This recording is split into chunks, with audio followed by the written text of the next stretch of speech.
Good evening. Today I got on a bus, and I don't know if it brings out the best or the worst in people. Certainly, people usually are very gracious when they're on the bus. But if you look at their faces, a lot of people seem to be in some form of endless torment, like they're living out a Van Gogh or a Van Gogh painting, if you will, right? And joy came to mind immediately because as human beings, I suspect we don't always live a lot of joyful lives, right? And of course, the question is, why not? Well, on this beautiful, beautiful evening, about 30 kilometers outside of Kraków, Poland, I just thought I would leave you with some thoughts on joy. Now, the big question that has always come to me was a question that was posed to me many, many years ago by my friend Keith. I was very, very nervous. I had to give a big speech, a couple hundred people, something like this. I was perspiring, my heart was palpitating, right? And he looked at me and he said, Leon, what's wrong with you? And I said, I have to give this speech. And he said, so? I said, no, but it's a very big speech to maybe 200 people. So? So I'm nervous, I'm terrified, I'm afraid. And he said to me, Leon, who makes you afraid? And it struck me, of course, that, I do. Exactly the same thing when it comes to joy. Who gives me joy?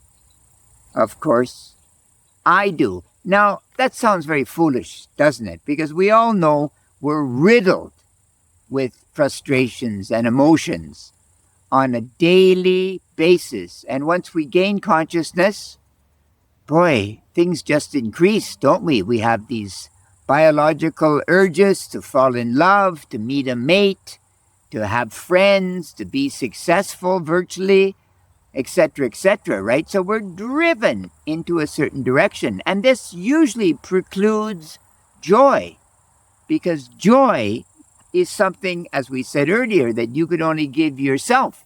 But you do need to grasp the moment to feel joyful or joy-filled, if you will. So how do I do this? Years ago, I taught an interesting man, a dermatologist, and he said to me, Leon, if you really want to capture the day, and he was very busy. He told me he did this 20 times a day.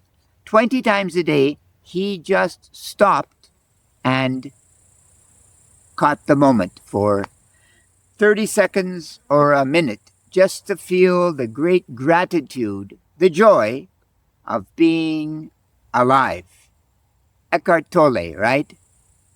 From Master Eckhart in the 14th century, right? We'll talk about him in a little bit.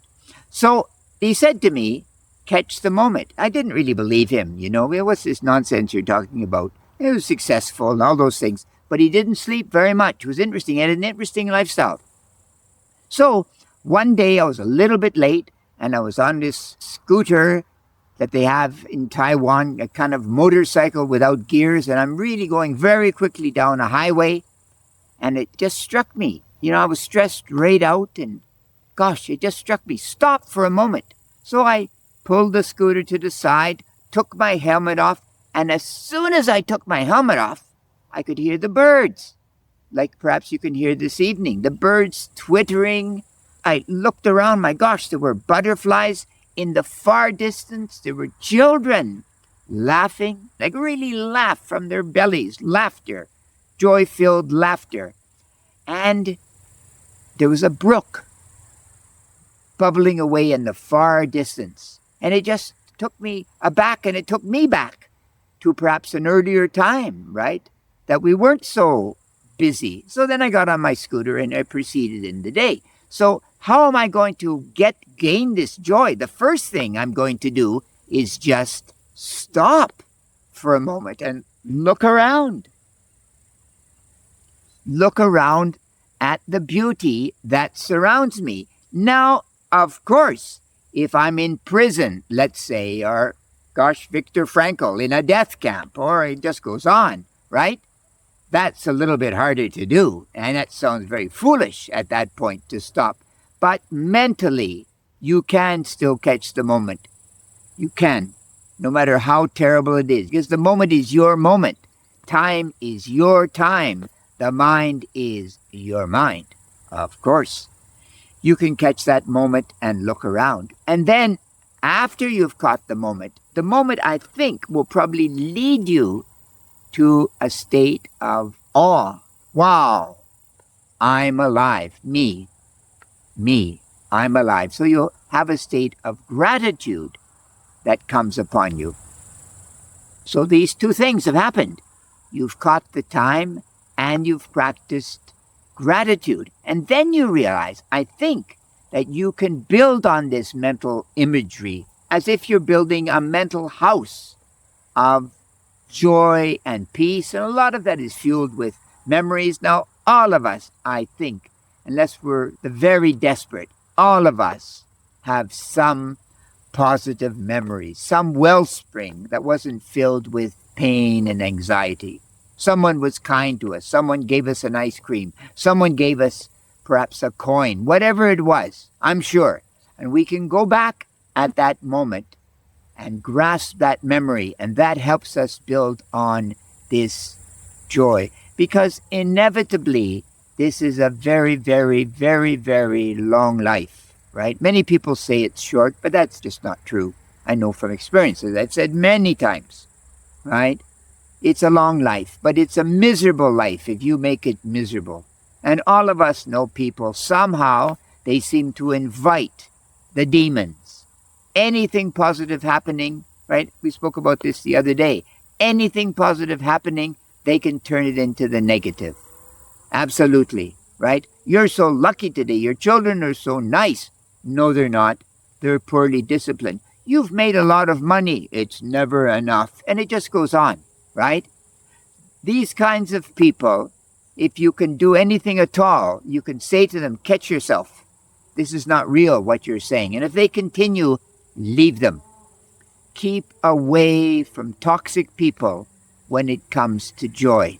They won't help you, sadly. Could be family, could be friends.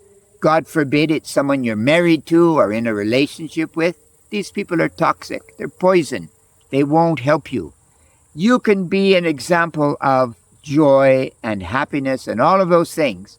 But if they're really the type of individual who looks for pain, the victim, walk away at some point. Really, you'll hurt yourself. You really will, right? You really will. And then I think then ultimately get out in nature, right? Get out in nature and just experience the wow